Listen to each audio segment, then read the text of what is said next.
Blessed and happy Friday to all of you, my dear friends, my dear brothers and sisters, my dear good people of God, faithful followers of the Daily Gospel Reflection with Father Jack. My dear kababayans, today is August 22, 2025, and today is Friday within the 20th week in Ordinary Time, Year C, and today we also celebrate the queenship of the Blessed Virgin Mary. Today's Gospel is from the beautiful and the wonderful account of the Gospel of Luke, chapter 1, verses 39 to 47. When I think of Mary's words in the Magnificat in today's Gospel when she said, "My soul magnifies the Lord," I see a woman who knew where her greatness came from.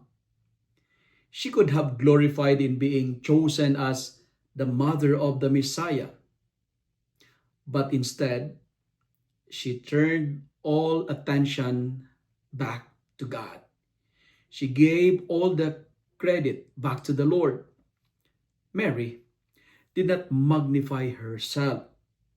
She magnified the one who lifted her up. And that humility is what makes her truly radiant. And as a priest, I realize how often I am tempted to do the opposite. When people appreciate a homily, a sermon of me, thank me for prayers or show me love for my ministry, the temptation is to hold on to that praise as if it were mine, as if it is the product of I claim all the credits. But Mary, in today's gospel, reminds me that my life is not about making myself shine. It's not about making myself the celebrity or the center of the attraction. It is about pointing to the light of Christ. Like Saint John the Baptist, God must increase, I must decrease. I am called to be a window through which others can see God, not a mirror that reflects only myself. And Mary's greatness is that she disappeared into God's greatness. That is what I want for my life too.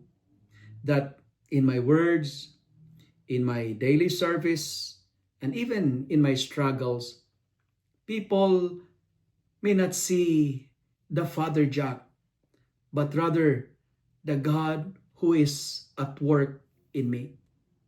And to magnify God and not myself is, I think and I feel, is the truest and the genuinest way to live and the most liberating.